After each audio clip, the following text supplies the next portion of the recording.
512 करोड़ का प्रावधान किया गया है। सभापति महोदय, युवाओं के लिए पिछले 2 वर्षों में हमारे द्वारा 33 नालंदा लाइब्रेरी स्वीकृत किए गए हैं। इस वर्ष तखतपुर, पंडरिया, भाटापारा सहित 5 नालंदा लाइब्रेरी हेतु 22 करोड़ का अतिरिक्त प्रावधान किया गया है।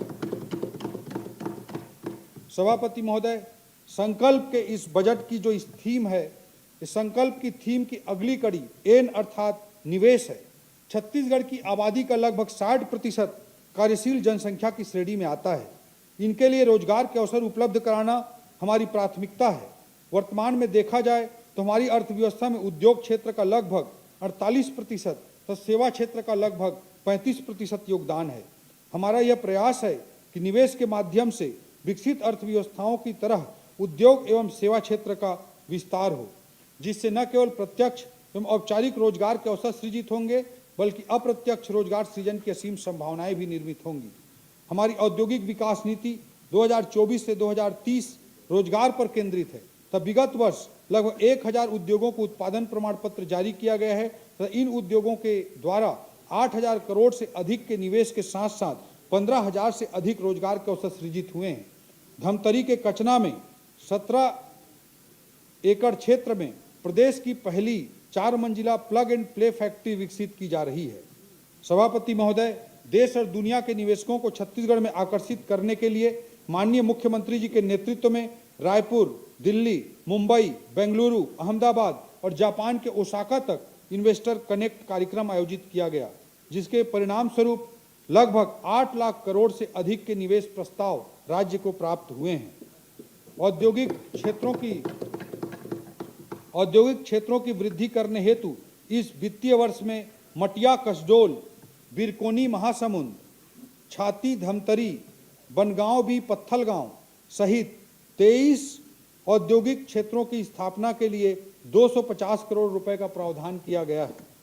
सभापति महोदय, ग्राम तूता, नवा रायपुर, अटल नगर में कन्वेंशन सह एग्जीबिशन सेंटर के निर्माण हेतु प्रारंभिक 25 करोड़ रुपए का प्रावधान, भिलाई में व्यवसायिक परिसर के निर्माण हेतु 10 करोड़, पटेवा, राजनांदगांव में इलेक्ट्रॉनिक मैन्युफैक्चरिंग क्लस्टर 2.0 के लिए 10 करोड़, नवा रायपुर, अटल नगर तथा राजनांदगांव में इंडस्ट्रियल फैसिलिटेशन कॉम्प्लेक्स के लिए 20 करोड़ का प्रावधान किया गया है।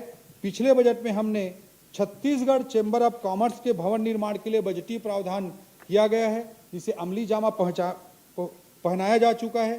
तो इस बजट में बस्तर चैम्बर ऑफ कॉमर्स के भवन निर्माण के लिए प्रावधान किया गया है। सभापति महोदय, निवेश को बढ़ावा देने के लिए ईज ऑफ डूइंग बिजनेस के तहत अनेकों सुधार जैसे सिंगल विंडो सिस्टम, छत्तीसगढ़ जन विश्वास अधिनियम इत्यादि लाकर यह प्रयास किया गया है कि हम रेगुलेटर से ज़्यादा फैसिलिटेटर की भूमिका में रहें। हमने उद्यमिता को बढ़ावा देने हेतु उद्योगों की सब्सिडी हेतु प्रावधानित बजट में 3 गुना वृद्धि की है। इस बार अनुदान एवं प्रतिपूर्ति हेतु 750 करोड़ रुपए का प्रावधान रखा गया है।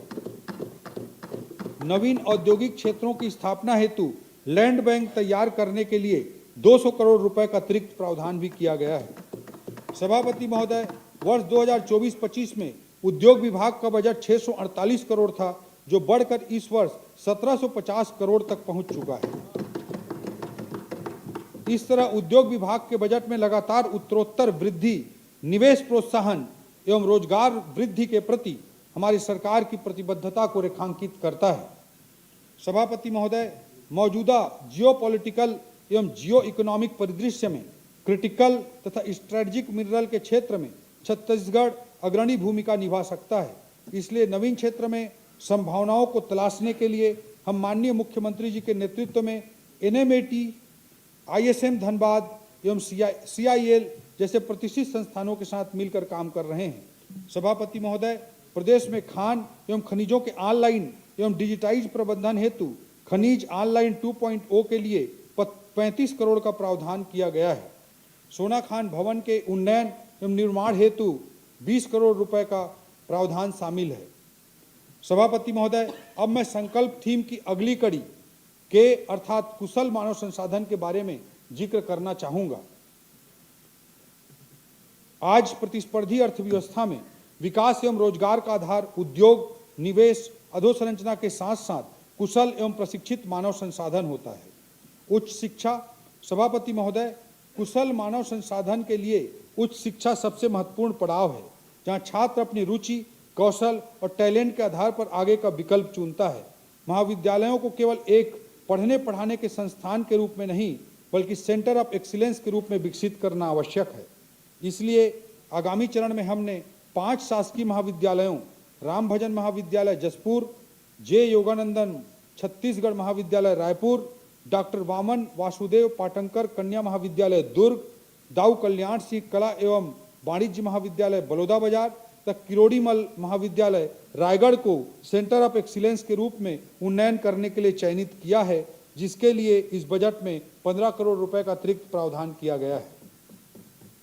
बलौदाबाजार में नवीन बीएड कॉलेज, खड़गवां एवं बड़ी करेली में नवीन महाविद्यालय की स्थापना, मिनी माता कर्मा महाविद्यालय बलौदाबाजार एवं स्वामी आत्मानंद शासकीय आदर्श महाविद्यालय अटारी रायपुर का स्नातकोत्तर महाविद्यालय में उन्नयन हेतु बजटीय प्रावधान किया गया है। सभापति महोदय, चित्रकूट, भानु प्रतापपुर, पोड़ी बचरा कोरिया, बागबहरा जसपुर, जरहा गांव मुंगेली एवं सिर्री धमतरी सहित 25 कॉलेजों के भवन निर्माण के लिए 25 करोड़ का प्रावधान किया गया है। सभापति महोदय, रायपुर प्रदेश का सबसे बड़ा परीक्षा केंद्र है, जहां लगातार प्रतियोगी परीक्षाएं होती रहती हैं, जिसमें प्रदेश के अतिरिक्त मध्य प्रदेश, उड़ीसा एवं महाराष्ट्र से भी अभ्यर्थी यहाँ आते हैं। इसे ध्यान में रखते हुए और रायपुर को एक बड़े परीक्षा केंद्र के रूप में और विकसित करने के लिए एक मेगा परीक्षा केंद्र स्थापना हेतु 25 करोड़ रुपए का प्रावधान इस बजट में किया गया है। इससे राज्य को प्रतियोगी परीक्षाएं करवाने में सहूलियत होगी, छात्रों को भी इसका लाभ प्राप्त होगा और रायपुर एक बड़े परीक्षा केंद्र के रूप में आसपास के राज्यों के बीच में डेवलप होगा। सभापति महोदय, राज्य के विश्वविद्यालयों को अनुदान राशि दिए जाने के लिए 731 करोड़ का प्रावधान किया गया है, जिसमें इंदिरा गांधी कृषि विश्वविद्यालय को 250 करोड़, पंडित रविशंकर शुक्ल विश्वविद्यालय को 40 करोड़, इंदिरा कला एवं संगीत विश्वविद्यालय को 16 करोड़, स्वामी विवेकानंद तकनीकी विश्वविद्यालय को 50 करोड़ सम्मिलित है। तकनीकी शिक्षा। सभापति महोदय, नवीन औद्योगिक नीति तथा आर्थिक सुधारों के कारण छत्तीसगढ़ में निवेश का बेहतर वातावरण निर्मित हुआ है। विश्व स्तरीय तकनीकी मानव संसाधन सृजित करने के उद्देश्य से हमने CGIT Chhattisgarh institute of technology की स्थापना करने का निर्णय